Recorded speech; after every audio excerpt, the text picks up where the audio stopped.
The 2022 Game Awards recently came and went. Don't believe me? Check out my video of my friends and I roasting it. There will be a link in the description box below to all of the slander. But yeah, it came and went. During that award show, there was a moment where the Doritos and Mountain Dew Pope himself, Jeff Keighley, revealed that Forspoken dropped their demo on the PS5 while the show was still going on, and my brain instantly made a mental note that I needed to download and play the demo after the show. One, because I was genuinely interested in this game, but two, because although I'm grateful for the amount of watch time that I get on YouTube,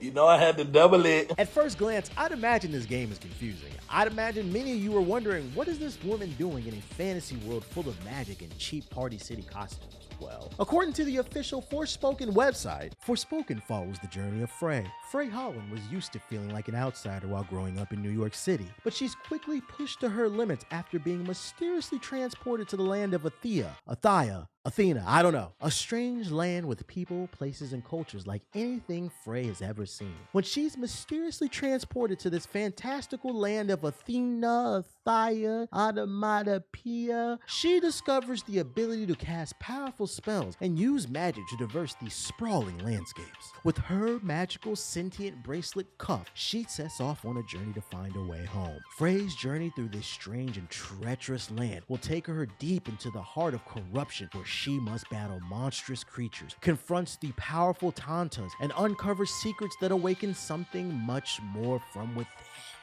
Wow, that's something. With the basics out of the way, let's talk about the demo. It's currently only playable on PS5, but don't let that worry you. Do know the full release will be available on the 5 and the PC. Sorry, Xbox owners, you gotta sit this one out. Seriously, when I read the blogs and thought about who's really the most impacted, there was a person who said, hey, I'm on a nuclear sub. Okay, anyways, the best way I can describe Forspoken's gameplay is Devil May Cry, Harry Potter, and Crackdown walk into a bar and the three lock eyes. Now, since Dante is such a Mac Daddy pimp, he's the first to approach the other two. They spark up a conversation, the three enjoy some drinks, and next thing you know, they go back to the telly and they get naked and they do the fusion.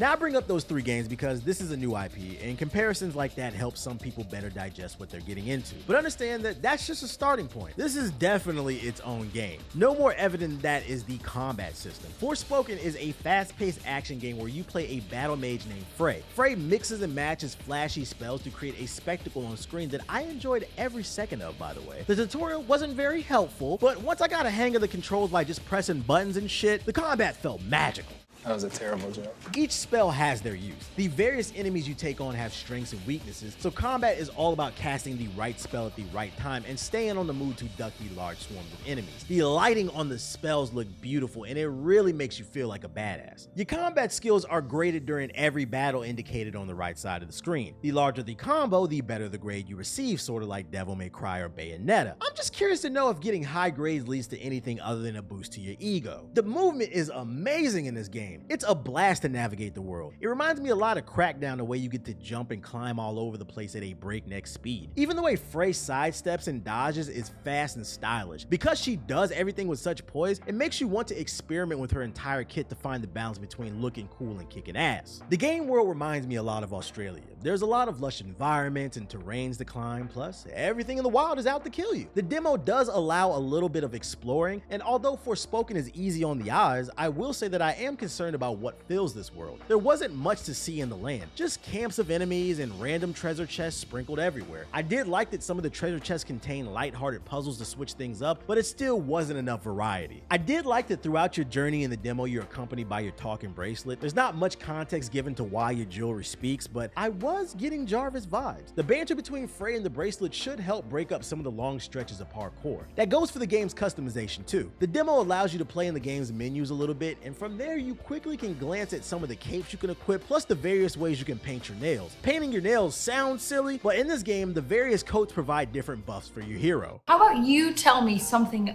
bad? Sure, the controls are not the most intuitive like I mentioned earlier. It mostly stems from the fact that Frey has so many options on offense. First you have the various spell types, then you have the various attack styles under each spell type. I caught myself shuffling through the large weapon wheel, constantly trying to figure out what does what. The control scheme is weird because the game is so fast paced and the large weapon wheel slows things down a lot. One workaround is you can quickly shuffle between two abilities using the PS5's D-pad, but that's just two abilities. You have way more in your arsenal, and I'd imagine most people would want to use them all. I just wish mixing spells felt more fluid so you can reap the benefits of your freshly painted nails. Speaking of nails, some of the voice acting is close to sounding like nails on a chalkboard. The actress who plays Frey does an average to below average job of portraying this character. The performance just felt awkward and off. I also don't enjoy the idea of Frey being from New York, and there's nothing New York about her. Why couldn't she cast a rat spell like Hugo or fly a broomstick with a pair of Timbs on the end? Frey sounds like she's from Cali. She don't sound like someone who's addicted to bacon, egg, and cheese, seasoned with the ashes of Kratos' family, then wrapped in a velvet pancake and fried in the batter of the cheapest monohydrate creatine you can find at GNC. Can't forget the Bev, right? Never, never, never. Lucky for us, she doesn't talk much when you're traveling, and the soundtrack is on point. The vibes on the OST are immaculate here. It really drives home you're in a magical world about to do magical shit like Fergolion Vermilion. I cannot stress enough that I am concerned about this game's large open world. If you're gonna take the open world route, it needs to add something to the game. There's two main quests in the demo. If you avoid those and just explore, there's a lot to see, or shall I say not, because the world is so empty. I enjoyed my time jumping and flying all over the place in the demo, but that's because everything was fresh and new. I'm curious to see if I'd feel the same way 10 hours into the game. My gut tells me no, seeing as most of the level design looks like a tech demo. The map reminds me a lot of Sonic Frontiers. It's a lot of stuff on the screen, but not much going on. Sprinkle the world with side quests and characters that matter, like Ghost of Tsushima.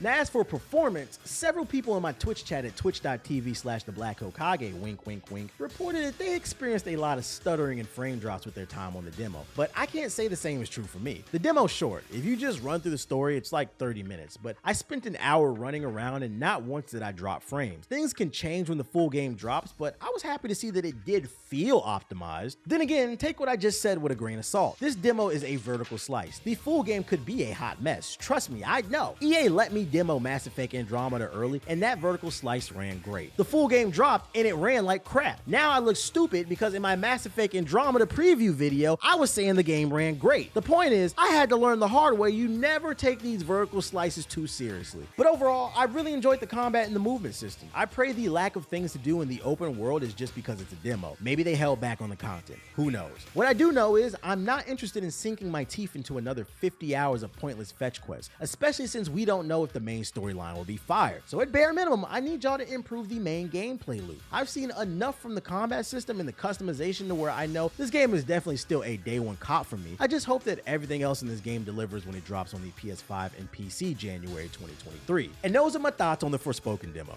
Did you get a chance to play it? I would love to hear your impressions of it in the comment section below. Just know if you're venturing down into the comments, before you get there, do you know what you have to pass? The description box. And do you know what's in the description box below? Click show more and you'll find links to my other YouTube channels, such as my pop culture channel called I'm Just Saying and the Gaming Illuminati podcast. You'll also find links to my Twitch channel and my social media pages, such as my Twitter and my Instagram, if you want to keep up with the kid. Other than that, I appreciate you guys checking out my video. Hit the like button on your way out, subscribe and turn on all notifications if you're new, and I'll see you on the next video. Peace.